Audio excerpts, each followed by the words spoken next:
So the other day, I got an Instagram message from a brother on my O'Shea Duke Jackson page.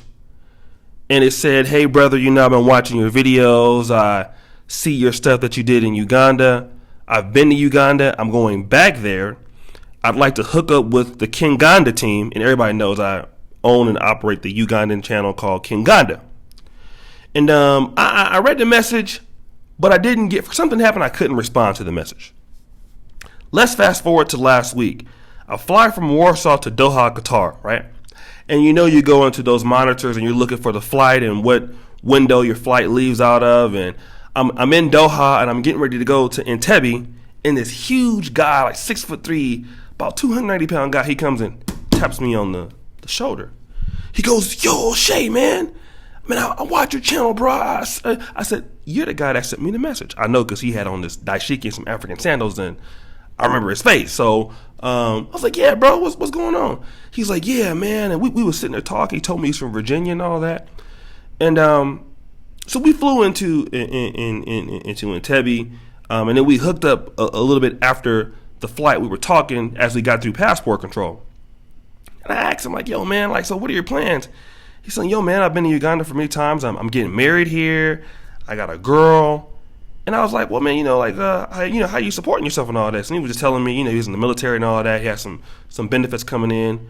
But he said that all that it cost for him to live over here for the rent that he was paying was like $120 a month. And his pension was way more than that. And his wife that he has owns a nice craft store. And the following night, I met up with him, had dinner with him. Wife is I think she's, attractive. And then it dawned on me as something that is important in black male spaces, in travel spaces that we're seeing now. And this is a guy that obviously he's just starting off with the vlogging thing and the YouTube business. And so right now he's not making like a ton of money. But he's a representation of the new breed brother that is out there in America, maybe a little bit concerned about where the country is going. Guys like this brother and others don't need a lot of money to get good, beautiful, and attractive women, okay? And I will say this. It is the time where you would talk about the guys who were the undesired ones, or guys who were the educated lames, or guys who weren't the most attractive. Now these guys have better options than they ever had before.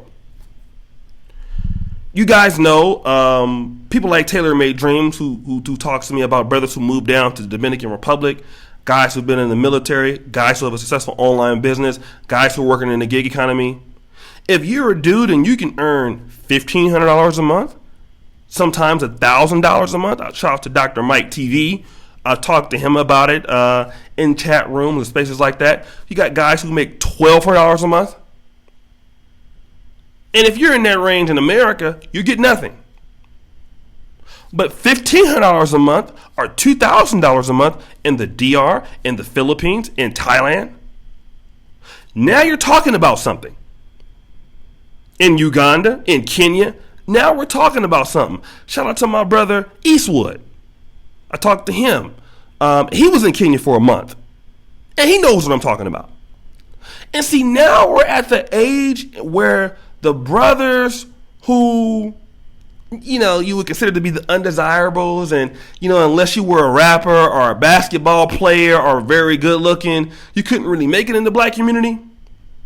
Now we're in the age where those guys, if they earn just a little bit more money than the average person, they can get better options than what they could get before. Because I'm going to tell you right now, those guys previously, if you were ugly, like a nigga like me, broke, or all of the above, in black America, you was not getting no dime piece. Let's just be honest, okay?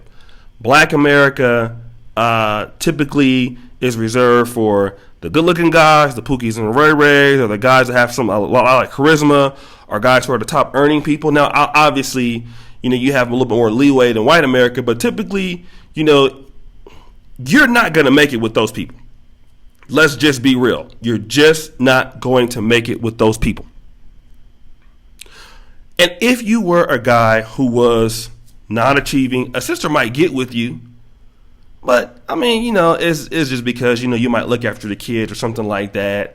It's not like she will be happy with you because, I mean, from what she wanted to get dealing with you, you might be stepdaddy. You might get some every now and then. But eventually, she ain't going to really respect you like that.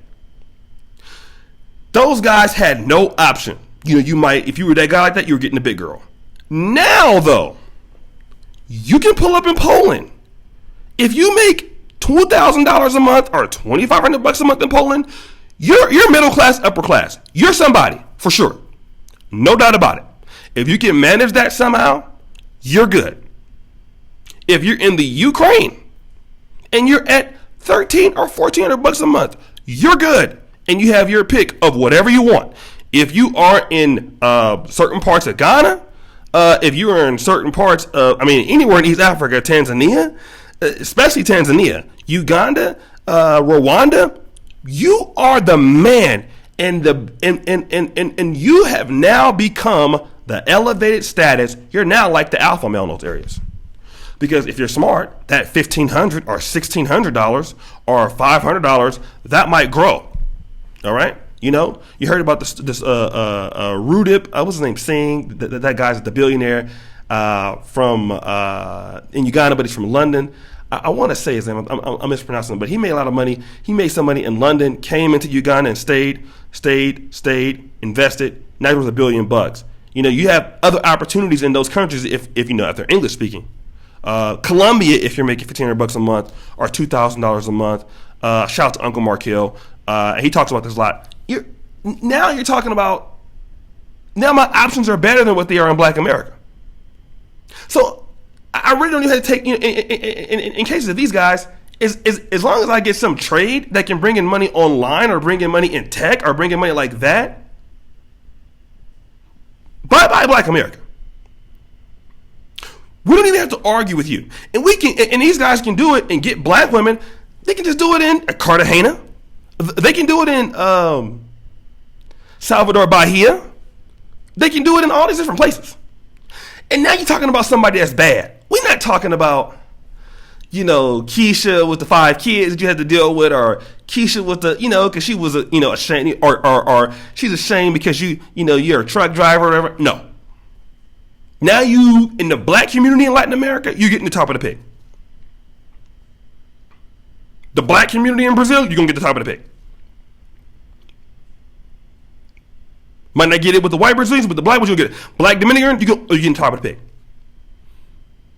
In Africa, definitely you're getting top of the pig.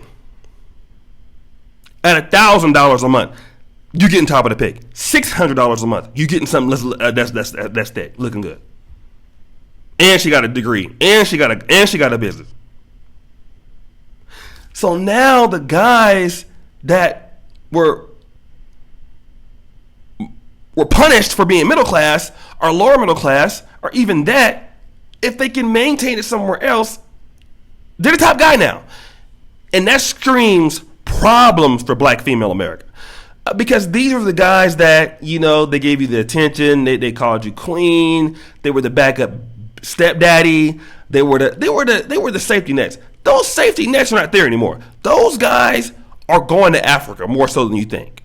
Do you know how many guys I meet in Uganda? And somebody tells me, bro, I know who you are. You're O'Shea Duke Jackson. Shout out to Brother Boris. I met him. I shout out to other brothers I met. I met 3 brothers, not Boris. He didn't get married. But I met 3 brothers that said, I got married to somebody in Uganda because of you. Because of your videos. And now I'm doing this. That's powerful. And the world is opening up to black men, like it or not. It's opening up. And people who are black male critics, you can continue those criticisms if you would like. Slowly but surely, though, that door, the floodgates are opening. And brothers are saying, you know what? I see the shadiness with some of the agenda on the Super Bowl commercials. I'm seeing what's going on in society. I'm seeing what's going on with these Me Too's. Let me go check this out over there. I don't want to give up my citizenship or nothing. I still want to keep it. But do you know what? I got a better option over there, and my $1,500 is going to go a long way, and it's going to get me something fine. It's going to get me something sexy, and I'm going to still be able to live a good life over there, and I got to deal with the BS. That's a problem for most black people. So, what do you guys think? Leave a comment, hit the bell, let your boy know what's up. And as you know, the buffoonery remains at an all-time high. I'm out.